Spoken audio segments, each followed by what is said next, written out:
Hello बच्चों, let's read the question and the question says which is the characteristic is not common between copper complex and the nickel complex. Option A geometry of the complexes, option B hybridization of the central metal ion, option C magnetic behavior and option D number of stereoisomers. सबसे पहले बात करते हैं copper के complex की।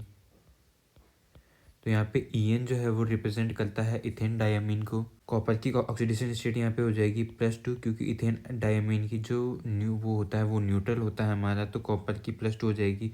Copper का electronic configuration होता है 4s1 and 3d10। यहाँ पे +2 ऑक्सीडेशन स्टेट है तो इससे इलेक्ट्रॉन रिमूव होंगे 4s1 से and 3d10 से, तो ये हो जाएगा हमारे पास 4s0 and 3d9। अब यहाँ पे 3D का ऑर्बिटल में इलेक्ट्रॉन कुछ इस तरह प्रेजेंट रहते हैं। पहले 5 इलेक्ट्रॉन फिल होते हैं, फिर इसके बाद पेयरिंग स्टार्ट हो जाती है और हमारे पास बच जाता है एक अनपेयर्ड इलेक्ट्रॉन। निकिल की बात करते हैं, निकिल DMG2। तो यहाँ पे निकिल की ऑक्सीडेशन स्टेट की बात करते हैं तो एक्स मान लेते हैं। DMG जो है हमारा डाईमिथाइल ग्लाइऑक्सीमेट, उसके ऊपर एक मॉलिक्यूल के ऊपर -1 चार्ज प्रेजेंट होता है, तो 2 पे हो जाएगा -2 इज इक्वल टू 0। तो एक्स की निकिल की ऑक्सीडेशन स्टेट आ जाएगी हमारे पास +2। इसका इलेक्ट्रॉनिक कॉन्फ़िगरेशन होता है 4s2 3d8। +2 ऑक्सीडेशन स्टेट है तो 2 इलेक्ट्रॉन रिमूव हो जाएंगे, 4s से बच जाएगा हमारे पास 3d8। यहाँ पे फिल करते हैं इसको।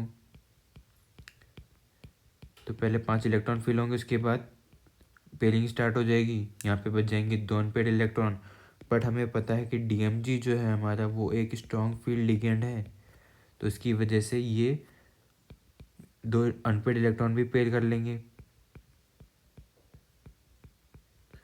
और हमारे पास बच जाएगा एक ऑर्बिटल खाली। इसके बाद इन 3D के बाद यहाँ पे 4s होता है, ये 3D है हमारा, यहाँ 4s होता है एंड यहाँ पे होता है फुल पी ऑर्बिटल।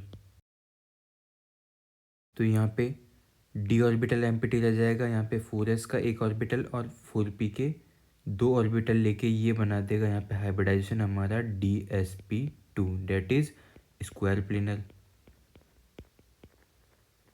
और यही हमारा जो कॉपर वाला कॉम्प्लेक्स होता है इसके अंदर भी होता है। यहाँ जो एक अनपेयर्ड इलेक्ट्रॉन है ये शिफ्ट हो जाता है यहाँ पे 4p के ऑर्बिटल के अंदर, और इसका D4s एंड 2 ऑर्बिटल 4p के यूज़ होके ये भी dsp2 हाइब्रिडाइजेशन शो करता है। बट कॉपर के कॉम्प्लेक्स के अंदर यहाँ पे एक अनपेयर्ड इलेक्ट्रॉन है, तो कॉपर वाला जो कॉम्प्लेक्स है वो हमारा पैरामैग्नेटिक होता है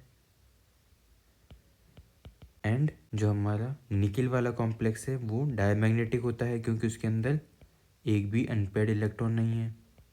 कॉपर के कॉम्प्लेक्स की स्ट्रक्चर देखें तो वो कुछ इस प्रकार होती है, और निकिल का जो कॉम्प्लेक्स होता है उसका स्ट्रक्चर कुछ इस प्रकार होता है। तो ये दोनों ही कॉम्प्लेक्सेस हमारे पास स्टीरियोआइसोमर्स नहीं बनाते हैं, स्टीरियोआइसोमर्स नहीं बनाते हैं।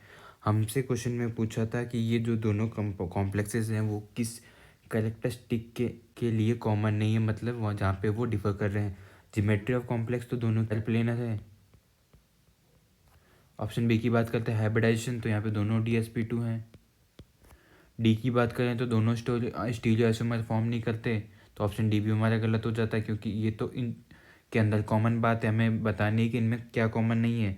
तो कॉमन वो नहीं है हमारा इनका मैग्नेटिक बिहेवियर। कॉपर जो है पैरामैग्नेटिक है और निकल है डायमैग्नेटिक, तो यहाँ पे दोनों डिफर कर रहे हैं, तो हमारा ऑप्शन सी हो जाता है करेक्ट आंसर।